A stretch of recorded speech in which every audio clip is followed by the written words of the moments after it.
Hello everybody, this is Expert Jonathan Soo Hoo, and today I'm going to continue looking at my game vs Dale Haessel. Actually, looking at the game after the video afterwards from part 1, I realized that I didn't properly tell you who my opponent was. So it was a FIDE Master Dale Haessel from Canada. He's a very solid player.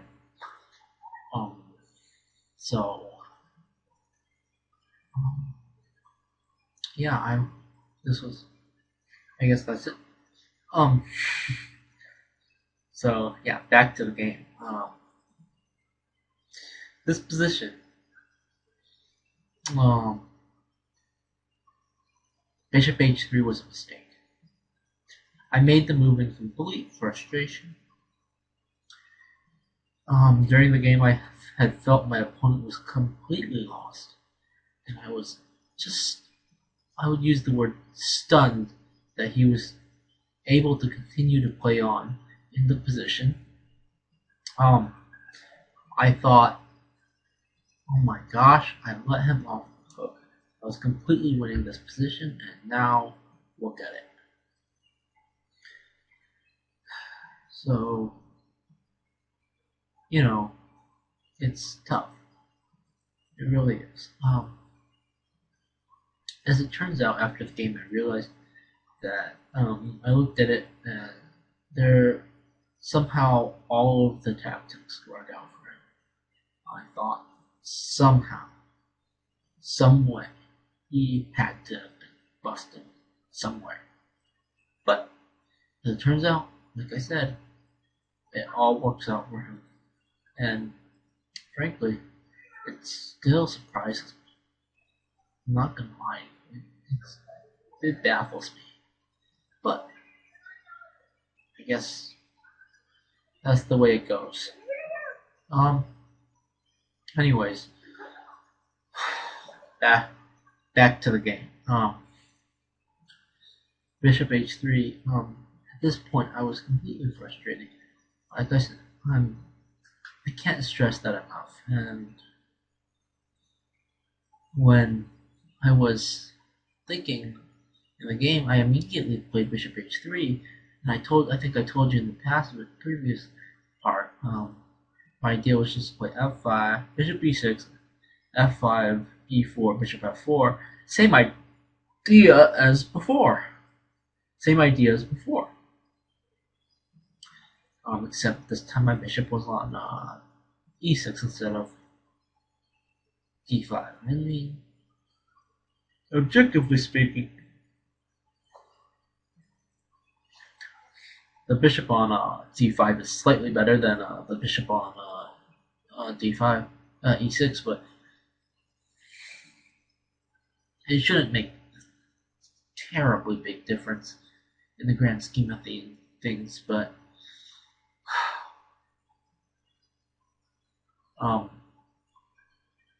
but I think the way I went about making this move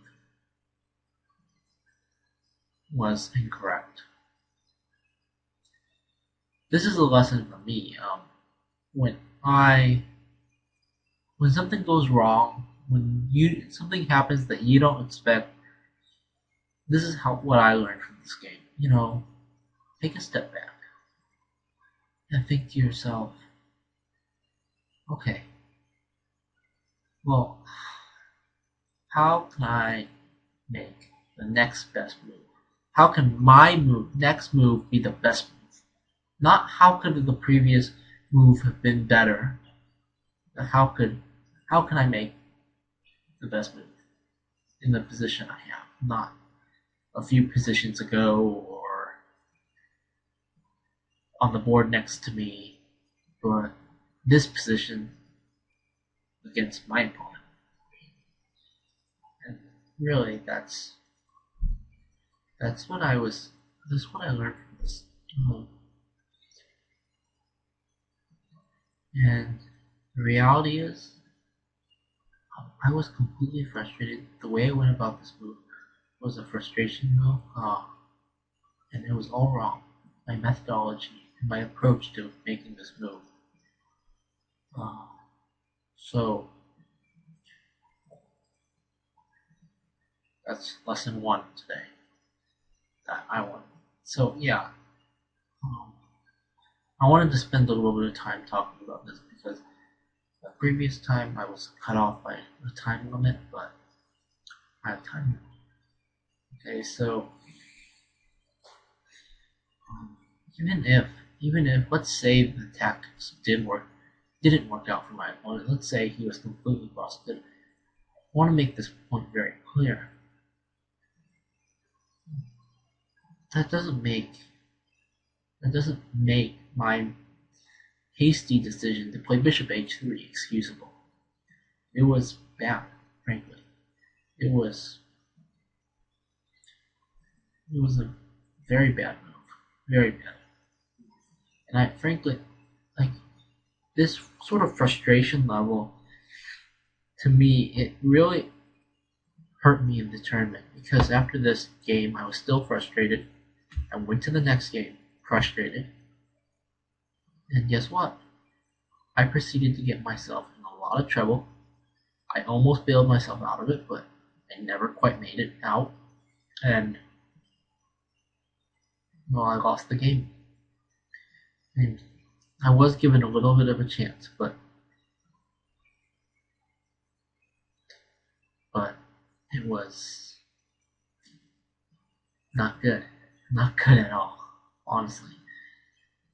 I'm not proud of this move at all. So queen d5. Queen d5 was pretty good.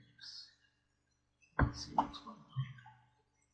Queen d5 was played, and right away, I should mention, in the game I should have just played bishop takes c6, knight takes, and then f5, e4, bishop f4, knight c4, d5. I mean, that was the idea. That's what my idea should have been, at least. But anyways,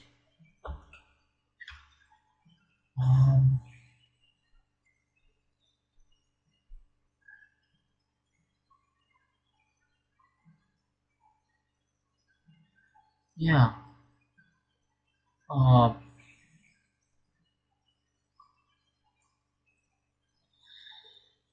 Let's continue. Another idea was another option was knight e4. The idea is b3. And I think either one is roughly equal, but bishop h3 was certainly pretty darn bad, honestly. So queen d5. And after this move, I realized, oh shit. Red, queen h1, take h2, take h3, or take a1, a2. So, I think I could have played knight e4 and then b3, but under f5, I'll think knight g3. It's interesting. I mean, I should probably look at it first. Actually, this exchange sacrifice looks interesting as well. I mean, I'd have to give it a little bit more calculation. It's interesting. It's worth looking at, but I don't think it's sound. Let's take a little look. Let's have a look here. So the rook wants to stay connected to that pawn.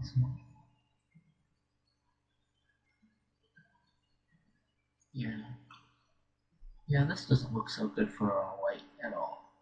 Because rook g6 is on the horizon. And yeah, I can't say I like this for white.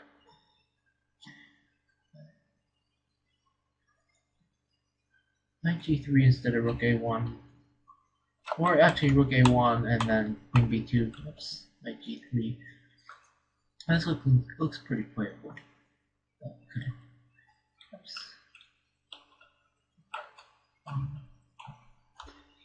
Tf2 I played in the game. And he played queen h5. And actually there's quite an interesting line that goes bishop g2. Oh, I played bishop g2. There's an interesting line that goes queen h2, which was probably better than what was played in the game. And this is what I calculated.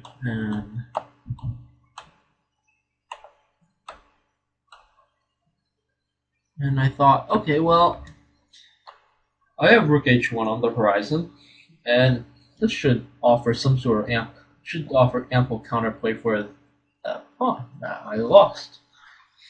And my opponent saw this, and he said, after the game, he agreed with me. He said, "Yeah, I just wanted to," he said, "Here I ended my calculation," and I said, "You know what? I'm just taking that pawn on A2."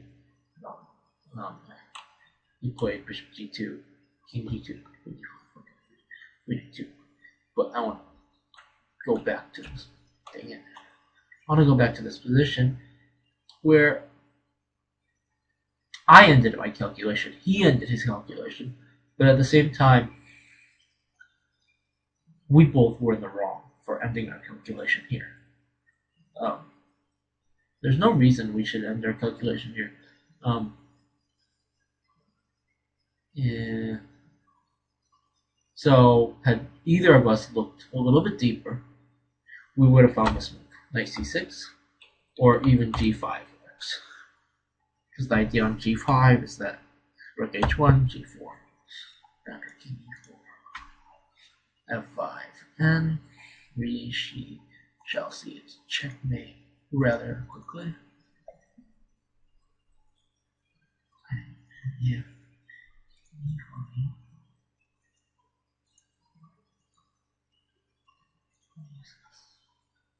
Is checkmate. So, you can see we both didn't calculate properly. Knight c6, rook h1.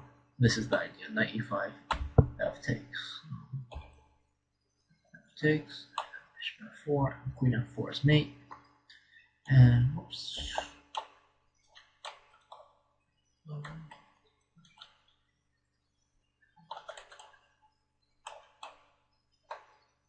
And king e4, f5, okay.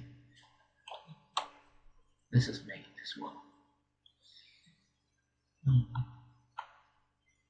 If king e5 here.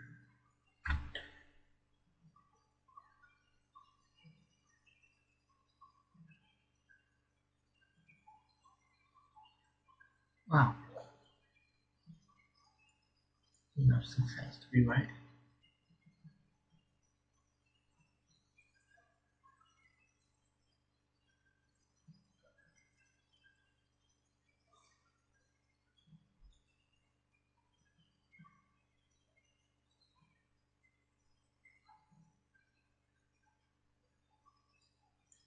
e5.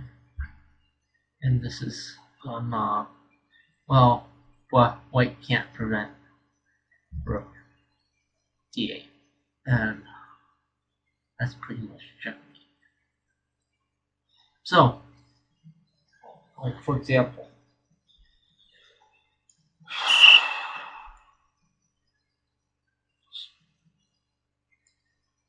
rook fd8 check.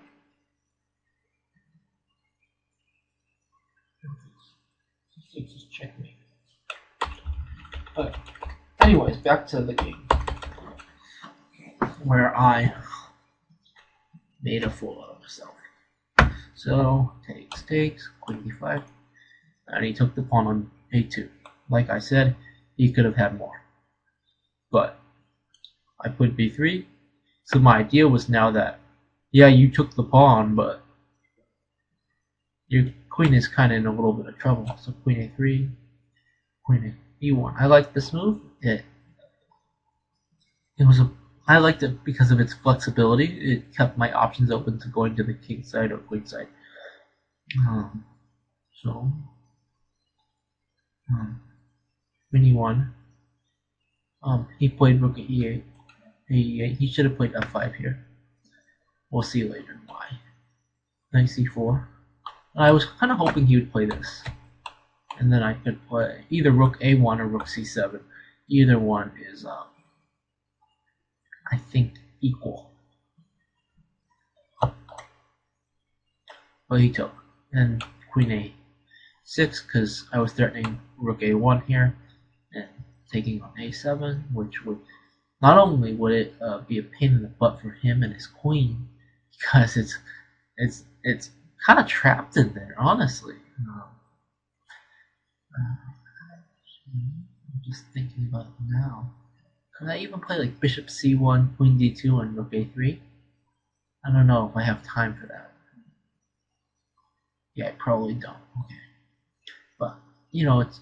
Oh, maybe even after, if I'm able to get in rook a1, queen b3, let's show this. This is what I'm threatening. Maybe I can even be mean. Queen c1. Suddenly this queen is just trapped. That's deep. But anyways, he had wanted nothing of that, and he just brought it back. But now I played f5, and that's why I said, really simply, earlier that he should play f5. So I played f5 myself, and now my idea is just really simple: e4, rook h3, queen h4, attack on the king side. So he put maybe bishop d6 might have been better. Idea is rook e7, king f7, king e8, and try to hide the king. But he didn't play that. He played rook f7, and rook f7 isn't bad.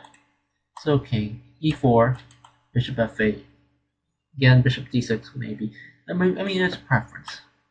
So queen h4, so I'm threatening mate. Obviously h6, king f2. King e2, king f7, queen h5, king e7, queen d6, and here I realized something was wrong. I mean, we're almost at the 40th move. My opponent was in complete time trouble at this point. Oh, I forgot to mention, when I first left you after part 1, the time control, I had used about maybe 5 minutes on my clock. So in terms of, whereas my opponent had used an hour of his clock, it was the time control was an hour and 30 minutes for the first 40 moves, and then 30 extra minutes after move 40. But you got 30 seconds added to your clock after every move. So at this point, I think I still had an hour. Yeah, and that's why I could have, when I said I should have taken a break and taken a step back and thought about it, had to think about the position, and came up with the best move in the position, rather than the best move in the previous position.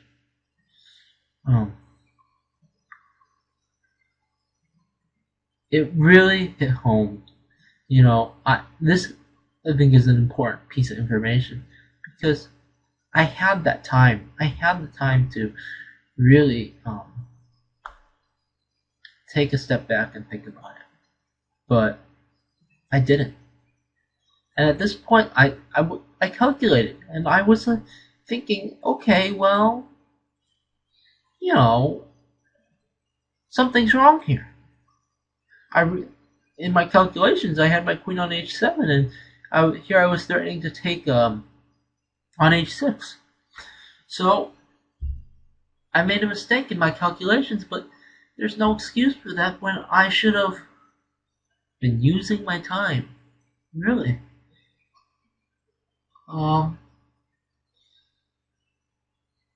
And I should have realized it before I played queen g6, that something was wrong. I would play queen g6 immediately, and I sat back. And my opponent thought a little bit. He had like 5 minutes on his clock, so he didn't have much time either. He thought a little bit, and then he just calmly moved with d8. And I was stunned because I was like, wait, something's wrong here. Something's wrong. What happened? And, well, I guess I just miscalculated, but I should have taken a step back here. And I should have said, something's wrong. What did I do wrong? How can I make the best move in the next position? And had I thought about it, rook g3 was a great move. And the idea is that now I'm gonna at the right moment play e5. Then my rook comes, flying into g6, threatening rook e6. Then I can swing the other rook over, attack g7, maybe sacrifice material at an opportune moment. And I also have some sort of threats like bishop g5 at an opportune moment, keeping the king in the center. Oops. Rook e. So let's give a sample variation. So let's say rook e8, e5, bishop g5, king can't go to d8, so king f7, queen h5, just back. And he has nothing more than to take a draw. We can do this all day. If king e8, then I take. So let's say queen a6. Because that's incumbent on the rook hanging on e8. So let's say queen a6, e5 takes rook g6. So white tries to does the sensible thing, trying to trade it off, but the other flies into the game. If rook takes, let's take, and then let's take king d7. White has two options actually: queen f3, keeping up alive in initiative, or f6, rook f6. This probably better. And suddenly we see how white has completely opened up the position at the cost of a pawn, and white's initiative is quite powerful indeed. Actually, he'll get the pawn back because e5 is hanging. I guess it's not. h6 is hanging, but certainly this is not an easy position for black to play. It's much easier for white to play this position than black. Let's leave it at that. Queen g6. Oops. Gosh. So g3, queen a6, e5. We're looking at this, right? Just to show you how dangerous this could get. If rook here, then queen checks, and then he has nothing. Nothing. I don't think he has anything better than to repeat. But rook takes, queen takes. We'll see. This also leads to repetition. Here, so obviously has to defend e8. Then I just come right back. King d8 is obviously a draw. So rook e7. Okay. Queen c6. Yeah. I think he has nothing better than to take the draw with this. King d8. And king e8, I think white declines, says no thank you to the draw with king e8 and f6. Rook g8. And we see white is complete crushing. Yeah. Rook tries to block. Rook takes it. Okay. And if king c8, f6 again. Rook g8. Destroyed. So you can see how what black tries to play for a win, it really could get quite dangerous for him indeed. So I really should have thought about it. I should have used my extra time and found this continuation. In all, to me, I feel like this all relates back to calculation, and I really need to improve my. I don't play that often. So when you don't play that often, you get a little bit rusty, and you're not at your top form in terms of calculating. So that's why but it's always important to calculate. This game really proves that. I think that's what a lesson I learned from the tournament as a whole. But Queen G6, Rook E8. Here E5 does not work because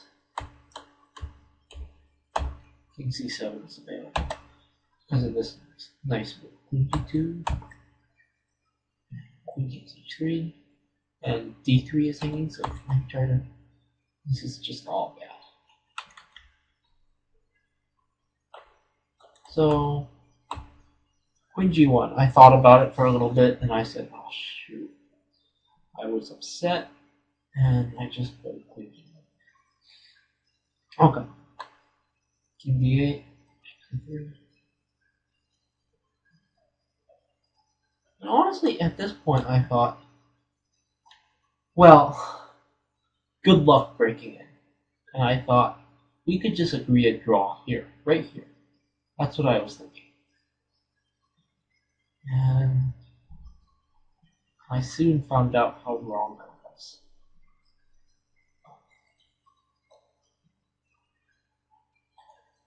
Maybe the right way to set up a fortress is just play King G2. And then, so the king defends these two invasion squares of this queen.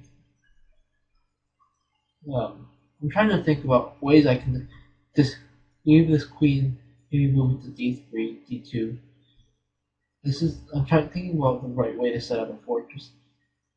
And gosh, this is tough to break into as it is. Maybe I throw this pawn up the board to H5, put it on H5. I'm not sure. There might be some invasion. Maybe put the rook on A3. But then you have to worry about some sort of zugzwang. But I don't think there's any zugzwang. I just move my rook back and forth.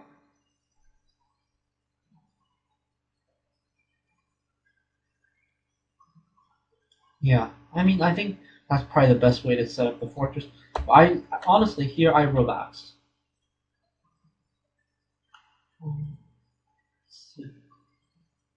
Yeah, king.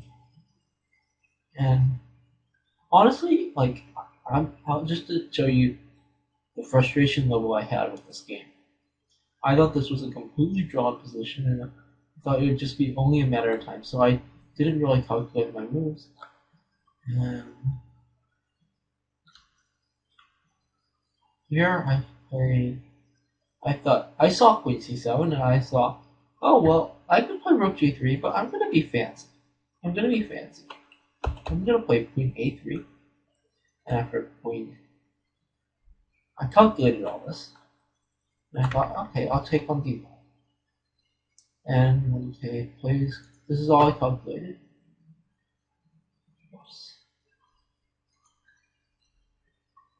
When he plays Queen H4, I'm going to take on G7, take here, take here.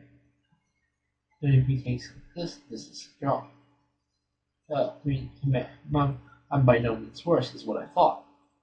But I completely misread G1 in my calculations. And I think that I calculated a lot of lines, but basically I worked it out so that he could never check and then defend this rook. And that's what I was looking at. And I spent a long time on that, but a simple rook G1 check is a refutation for all of that. He played Queen C1, and it shocked me. I was trying to figure out the idea, and I was like, okay. Well, the idea is obviously Queen C2, and I never even really think. I hadn't really thought about it, so I played Queen A3, and I thought, okay, well, Queen C2, King E1. I'm sort of holding this onto this, maybe Queen H2. And yeah, I'm in trouble, but I might be able to hold on to this. I mean, certainly I was disappointed by the course of events that took place and how he just so easily broke through my fortress. I mean, honestly, where was it? What was the last pawn capture pawn? I had circled move 40 on my score sheet as to indicate to myself this is where in 50 moves, oops, in 50 moves I can claim a draw. On move 90 I can claim a draw. That's what I thought in my head. I relaxed, and I was soon punished for it. And then I tried to get a little fancy. So maybe even here, Queen F4. Honestly, I don't know. I'd have to do a little more calculation on it, but looks interesting. But certainly.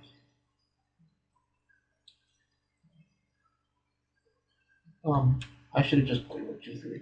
Honestly, I like after the game. Generally, for me, at least, I can remember the game or almost every move of it. Like when I'm so deep in my calculations, I can memorize almost the whole game. But when I did the score sheet afterwards, I couldn't remember the game, and I actually had to look it up. Luckily, they posted on the score sheets online, all the games, and I had to actually reference that. I have no recollection of what happened in this game after move 4. All I remember was this position. Actually, this position. And minute 3, like I said. So, like I was saying, I played King B1. And I thought, okay, I'm sure. I thought Queen H2. It's not great, but I'm sort of surviving. And then came the shocker. Rook E4. Actually, on their score sheet, they incorrectly finished the game. They had one extra move in the score sheet on mine. After Rook D4, I thought about it, and I just resigned. I was shocked. The obviously the idea is after D takes Rook D1 is mate, and I completely miscalculated. I'm not miscalculated. Well, I guess I miscalculated. I didn't see this at all. I didn't even see Queen C1. And then I completely missed the idea of Queen C1 even after I saw it. But I want to draw some conclusions. So I showed you this game. Why? I showed it to you because I felt like you could learn something. What was I trying to teach you? I was giving a practical tip on how to deal with positions where things haven't gone your way. Frankly, things did go my way out of the opening, even after I messed up, even after I miscalculated. I still have an equal position. I still have a huge time advantage. There's no way I should be worse. And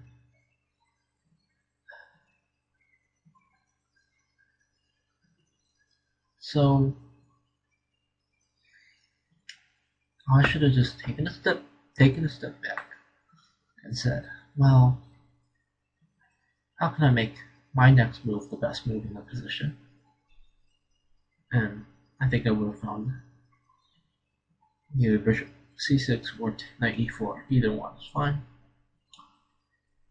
Then he gave me a second chance. Here. And again, I didn't take my time, and I didn't use my huge clock advantage. What good is a clock advantage if you're not going to use it? Honestly, the clock is there for you to use it. Not, yeah, it's fine to have.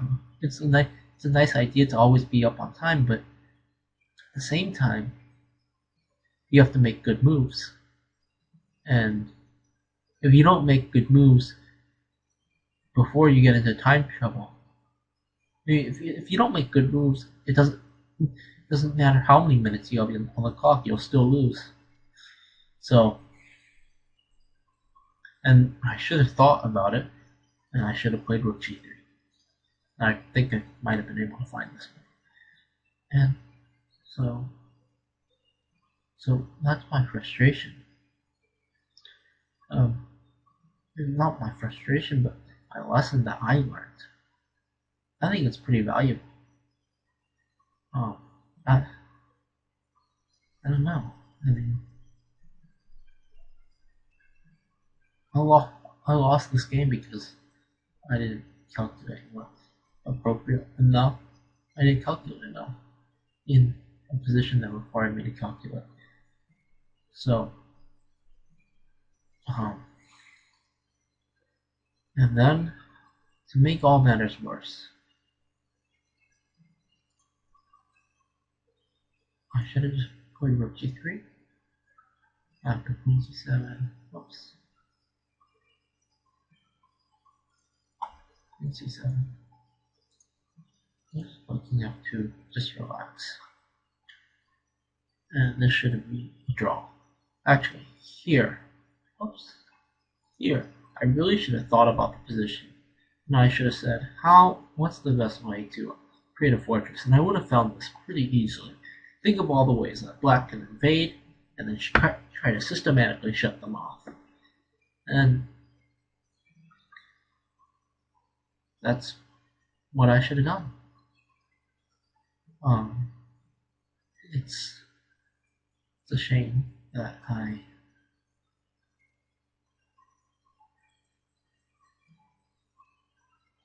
played so poorly. I relaxed here and I stopped calculating. I turned off mentally, and I lost the game because of that. So I think I presented you with a few lessons. I hope you enjoyed this video, and hope to see you next time.